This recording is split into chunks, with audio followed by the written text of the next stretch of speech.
కోనసీమ తిరుమల వాడపల్లి శ్రీ వెంకటేశ్వర స్వామి వారి 13వ వార్షిక బ్రహ్మోత్సవాల ఏర్పాట్లపై Eluru range IG Ashok Kumar IPS శుక్రవారం సంతృప్తి వ్యక్తం చేశారు. బ్రహ్మోత్సవాల ప్రారంభం సందర్భంగా ఆయన వాడపల్లి వచ్చి డాక్టర్ బిఆర్ అంబేద్కర్ కోనసీమ జిల్లా SP Rahul Meena IPS, Kothapeta DSP Sunkara Muralimohan, Ravulapalem rural CI CH Vidyasagar, Atreyapuram SI Ramu, Vadapalli దేవస్థానం డిప్యూటీ కమిషనర్ నల్లం సూర్య చక్రధర్రావు తదితరులతో కలిసి బ్రహ్మోత్సవ ఏర్పాట్లను పరిశీలించారు.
శ్రీనివాసాయ మంగళం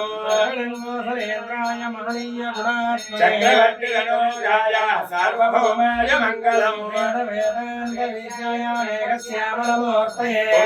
మోహన రూపాయ పుణ్యశ్లోకాయ మంగళం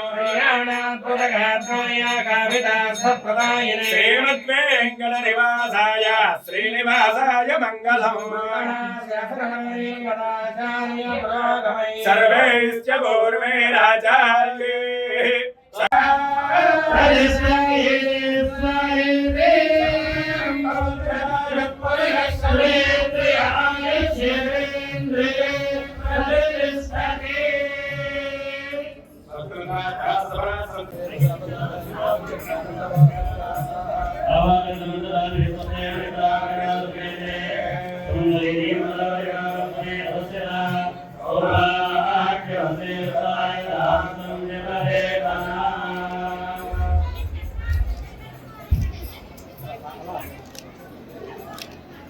ఓకే సార్.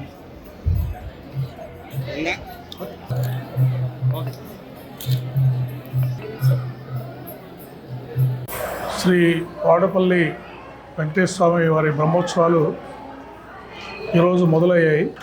9 రోజులు వైభవంగా జరుగుతాయి. ఇక్కడ ఆలయము డిప్యూటీ కమిషనర్ గారు వారి సిబ్బంది ఏర్పాట్లు చాలా చక్కగా చేస్తున్నారు. టెంపుల్ కూడా గత 1 సంవత్సరం కాలంలో చాలా ఇంప్రూవ్మెంట్స్ ఉన్నాయి. మాడా వీధులు బాగా విశాలమయ్యాయి. Temple entry exits queue lines కానీ అన్నీ బాగా విశాలంగా చేశారు. దానివల్ల భక్తులకి ఎటువంటి ఇబ్బంది లేకుండా దర్శనాలు జరుగుతున్నాయి. సో పోలీస్ శాఖ తరఫున కూడా ఎస్పీ గారి ఆధ్వర్యంలో బందోబస్తు అరేంజ్మెంట్ చేయడం జరుగుతుంది. ఎస్పెషల్లీ శనివారాల పూట ఎక్కువ మంది జనాలు వస్తారు కాబట్టి, భక్తులు వస్తారు కాబట్టి ఆ రోజు అవసరమైతే ఎక్స్ట్రా ఫోర్స్ ఇచ్చి క్యూ లైన్స్ మేనేజ్మెంట్ కానీ, తర్వాత అన్నప్రసాదం దగ్గర కానీ కార్ పార్కింగ్ ఇబ్బంది లేకుండా, ట్రాఫిక్ జామ్స్ కాకుండా అన్నీ ఒక ప్లాన్ ప్రకారము చేసుకొని భక్తులకు ఎటువంటి ఇబ్బంది లేకుండా బ్రహ్మోత్సవాలు వైభవంగా జరిగేటట్టుగా మేము చర్యలు తీసుకుంటాం.